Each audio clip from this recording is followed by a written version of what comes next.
Bapa kami yang ada di dalam kerajaan sorga, di dalam nama Tuhan Yesus Kristus, kami bersyukur dan berterima kasih Bapa. Kalau kesempatan ini kembali kami boleh datang kepadamu.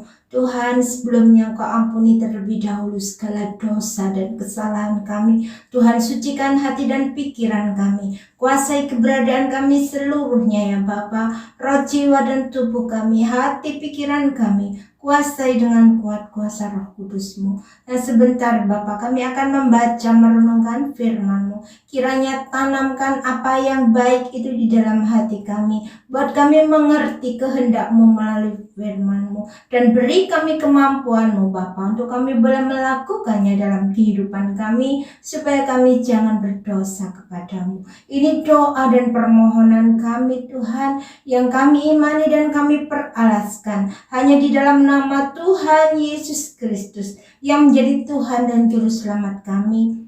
Kami sudah berdoa dan mengucap syukur. Haleluya. Amin. Salam. Salam sejahtera di dalam nama Tuhan Yesus Kristus. Bapak, Ibu, Saudaraku sekalian, mari kita membaca, merenungkan firman Tuhan yang saya beri tema pemberian Allah. Ayat pembacaan saya ambil di dalam Yohanes 1 ayat 12 sampai 13. Demikian firman Tuhan. Tetapi semua orang yang menerimanya diberinya kuasa supaya menjadi anak-anak Allah, yaitu mereka yang percaya dalam namanya. Orang-orang yang diperanakan bukan dari darah atau dari daging, bukan pula secara jasmani oleh keinginan seorang laki-laki, melainkan dari Allah. Siapakah yang dimaksudkan dengan anak-anak Allah? Yaitu mereka semua yang percaya dalam hatinya bahwa Yesus itu adalah Tuhan, dan mengaku dengan mulutnya bahwa Allah telah membangkitkan dia dari antara orang mati.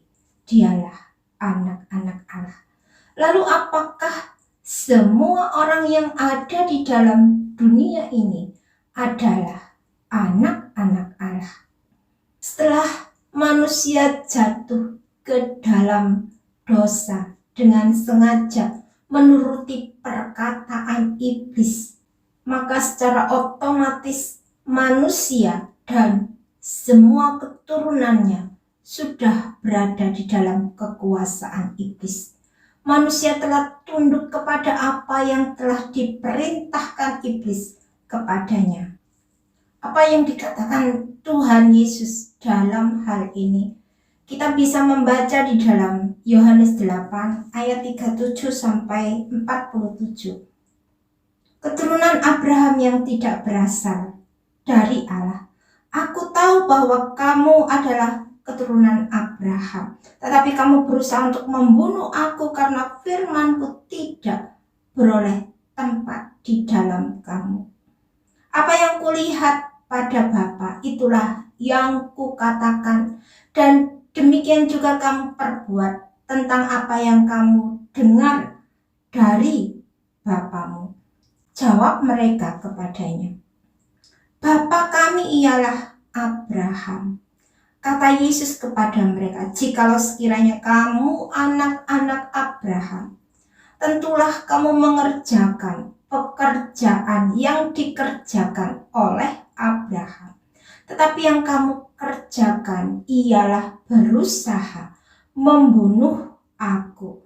Aku seorang yang mengatakan kebenaran kepadamu, yaitu kebenaran yang kudengar dari Allah. Pekerjaan yang demikian tidak dikerjakan oleh Abraham. Kamu mengerjakan pekerjaan bapamu sendiri.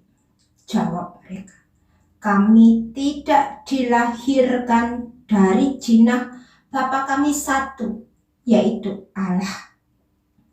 Kata Yesus kepada mereka, jikalau Allah adalah Bapamu, kamu akan mengasihi aku, sebab aku keluar dan datang dari Allah, dan aku datang bukan atas kehendakku sendiri, melainkan Dialah yang mengutus aku. Apakah sebabnya kamu tidak mengerti bahasaku, sebab kamu tidak dapat menangkap firmanku?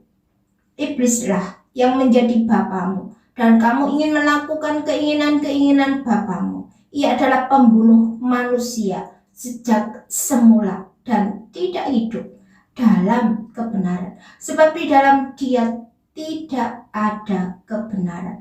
Apabila ia berkata dusta, ia berkata atas kehendaknya sendiri, sebab ia adalah pendusta dan bapa segala dusta. Tetapi karena aku mengatakan kebenaran kepadamu, kamu tidak percaya kepadaku. Siapakah di antaramu yang membuktikan bahwa aku berbuat dosa? Apabila aku mengatakan kebenaran, mengapakah kamu tidak percaya kepadaku? Barang siapa berasal dari Allah, ia mendengarkan firman Allah. Itulah sebabnya kamu tidak mendengarkannya, karena kamu tidak berasal dari Allah. Pekerjaan iblis sejak semula adalah mencuri, membunuh, dan membinasakan manusia. Dan sejak awal penciptaan manusia, iblis telah berencana untuk menggagalkan rencana Allah di dalam kehidupan manusia. Dan rencana iblis itu telah berhasil dengan menipu dan memperdaya Adam dan Hawa yang telah mengikuti perkataan iblis, sehingga semua generasi penerus Adam dan Hawa telah mewarisi sifat dosa, dan semua manusia telah jatuh di bawah kuasa iblis. Apa yang dikerjakan oleh iblis, itulah yang dikerjakan manusia berdosa, yaitu mencuri, membunuh, dan membinasakan. Kalau kita melihat bagaimana Kain membunuh Habel adiknya, karena Kain iri hati kepada Habel, karena korban persembahannya tidak diterima oleh Allah. Firman Tuhan kepada Kain, mengapa hatimu panas dan mukamu muram? Apakah mukamu tidak akan berseri jika engkau berbuat baik? Tetapi jika engkau tidak berbuat baik, dosa sudah mengintip di depan pintu. Ia sangat menggoda engkau, tetapi engkau harus berkuasa atasnya. Tetapi Kain lebih memilih apa yang dikatakan iblis kepadanya, yaitu dia membunuh Habel adiknya. Jadi bapak orang-orang berdosa adalah iblis. Iblis yang telah membutakan mata hati rohani orang-orang berdosa, supaya mereka tidak sadar dan tidak mengerti apa yang diperbuatnya. Karena sama seperti iblis, pekerjaannya adalah mencuri, membunuh, dan membinasakan. Dosa yang diperbuat oleh Adam telah membawa semua umat manusia keluar dari perlindungan Allah. Hidupnya menjauh dari Allah, hidupnya menjadi jahat dan mendukakan hati Allah. Sebaliknya, manusia menginginkan kesenangan pribadinya sendiri dan menuruti apa yang menjadi kata hatinya yang dikuasai oleh dosa. Kita bisa melihat bagaimana perumpamaan yang dikatakan oleh Tuhan Yesus tentang anak yang terhilang, yang adalah gambaran kita manusia berdosa. Diceritakan di sini bahwa si bungsu meminta kepada ayahnya sebagian harta miliknya yang menjadi haknya, padahal ayahnya belum meninggal dunia. Tetapi ayahnya mengabulkan permintaan si bungsu ini dan membagi-bagikan harta warisan itu kepada anak-anaknya. Beberapa hari kemudian si bungsu menjual seluruh bagiannya itu, lalu pergi ke negeri yang jauh. Di sana ia memboroskan harta miliknya itu dengan hidup berfoya-foya. Dan setelah dihabiskan semua hartanya, maka timbullah bencana kelaparan di negeri itu. Dan ia pun mulai melarat, menjadi miskin, lalu pergi dan bekerja pada seorang majikan di negeri itu. Tapi orang itu menyuruh si bungsu ini ke ladang untuk menjaga babinya. Lalu si bungsu ini ingin mengisi perutnya dengan ampas yang menjadi makanan babi itu. Tapi tidak ada seorang pun yang memberikannya kepadanya.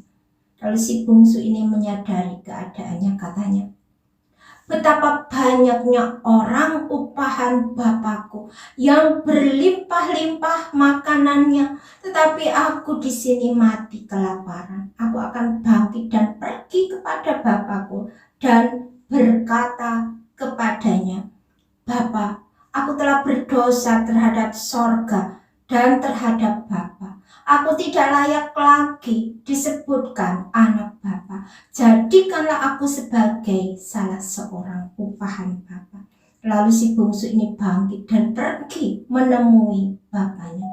Dan ketika masih jauh, ayahnya telah melihat si bungsu ini. Lalu tergeraklah hatinya oleh belas kasihan. Ayahnya berlari mendapatkan si bungsu ini, merangkul dan menciumnya. Lalu si bungsu ini berkata, Bapa, aku telah berdosa terhadap sorga dan terhadap Bapa. Aku tidak layak lagi disebutkan anak Bapa. Tetapi ayahnya berkata kepada hamba-hambanya, lekaslah, bawa kemari jubah yang terbaik. Pakaikanlah kepadanya dan kenakanlah cincin pada jarinya dan sepatu pada kakinya. Dan ambillah anak lembu tambun itu, sembelilah dia dan marilah kita makan dan bersukacita, sebab anakku ini telah mati dan hidup kembali, ia telah hilang dan didapat kembali.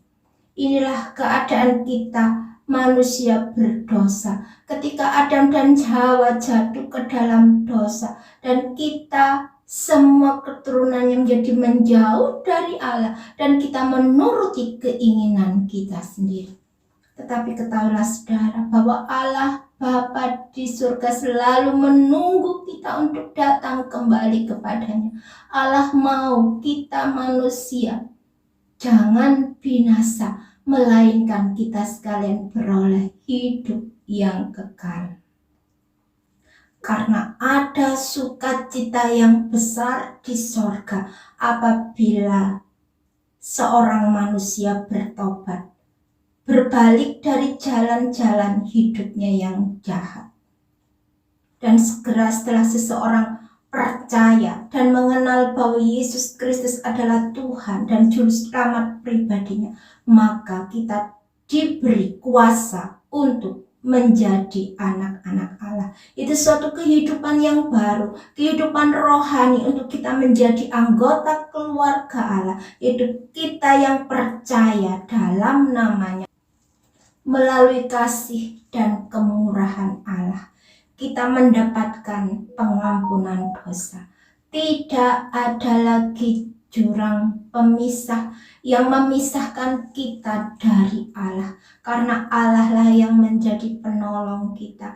Dialah yang melindungi kita, Dia yang menyertai kita, Dia yang memelihara kehidupan dan penghidupan kita. Dalam hal ini bukan berarti kita terlepas dari masalah pencobaan di dalam dunia ini, karena selama kita masih ada di dalam dunia ini, kita masih mengalaminya. Tetapi semuanya itu tidak akan menguasai kita, sebab Allah setia dan Allah tidak akan membiarkan kamu dicobai melebihi kekuatanmu.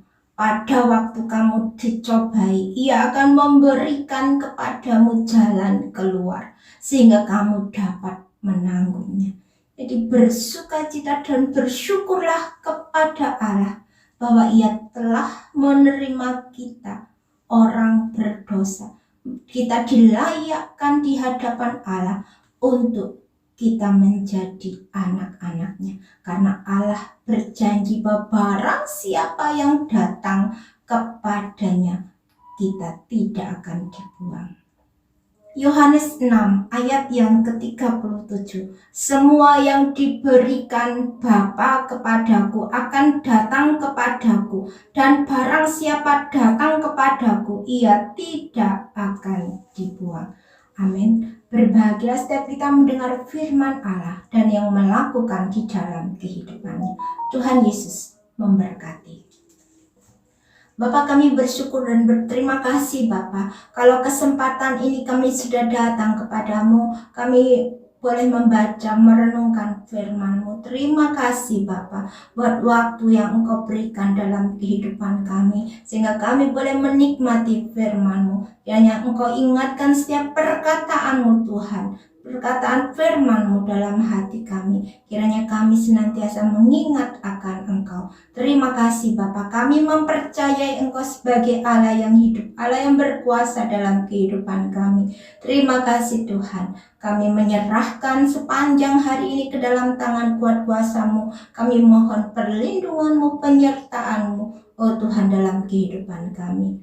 Terima kasih Bapak, ini doa dan permohonan kami yang kami imani dan kami beralaskan hanya di dalam nama Tuhan Yesus Kristus yang menjadi Tuhan dan Juru Selamat kami. Kami sudah berdoa dan mengucap syukur. Haleluya. Amin.